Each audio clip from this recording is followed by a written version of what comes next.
Meron kami ngayon dito, and wow, na brand new, na EMC Golf 2. Ito, papakita ko sa inyo kung anong meron dito sa NWOW na ito. At napakaganda. Siyempre, napakalaki niya. Dito nga sa harapan, meron na nga rin siyang wiper. At may tubig na rin yan. EMC Golf 2, meron na rin siyang nudge bar. Napakaganda.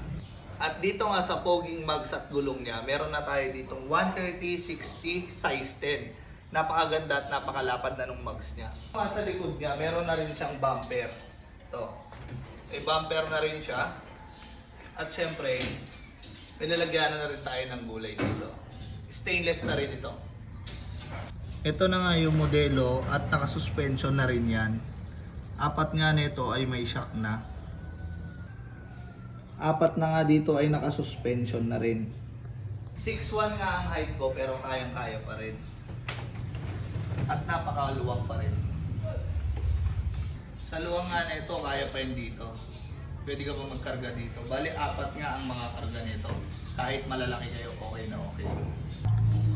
Dito naman tayo ngayon sa likod. Ganyan siya. At syempre, may seatbelt na rin ito. Kaya lahat ng pasahero ay safety. At may mga hawakan na rin dito para sa mga angkas mo. Ito nga sa loob, meron na siya ditong stereo, meron na siyang USB, Bluetooth, meron siyang memory card, at syempre may radyo na rin. FM mode. At ito nga yung dashboard niya, ito yung panel niya. Makikita mo na yung speed dito, kilometers, voltage, kung ilang percent pa yung battery mo, kilometer per hour, neutral, reverse, dito na rin. Ayan. Reverse, neutral, drive, andito na rin. At syempre, yung reverse camera.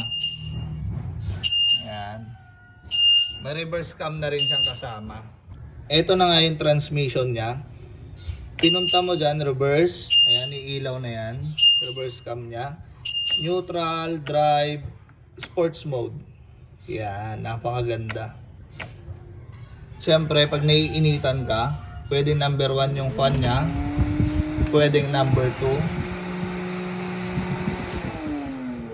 Parang sasakyan ng datingan. Ito na nga yung brake niya. Ito yung accelerator. At syempre, ito na rin yung handbrake niya. Syempre, may dalawang speaker din nakasama dito sa steering niya. Ito nga, papanda rin natin lahat ng mga ilaw niya.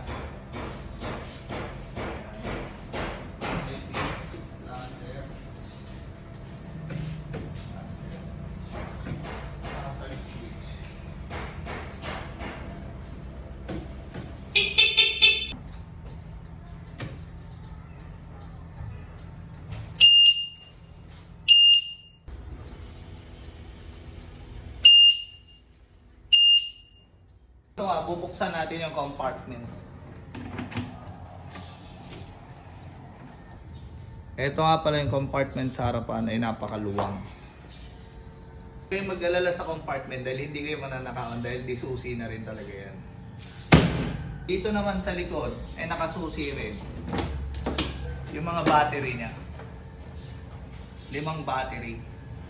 Kaya napakatibay at napakaganda talaga.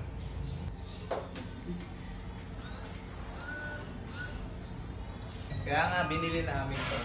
Kailangan namin ng pamalengke, kailangan namin panghatid sundo sa bata. Hindi lang naman diesel o gasolina ang matitipid mo dito, siyempre. Mas maliit ang maintenance nito. Kung pang city-city driving lang, mas okay na tong electric ang gamitin nyo. At dito nga pala sa harapan ng gulong ay disc brake na rin yan. Dito sa harap at siyempre pati dito sa likod. Disc brake na rin yan. Kaya 4 na gulong ay naka-disc brake na rin. Ayan ang size ng gulong, 130/60 by 10. Siyempre, unwrap na natin.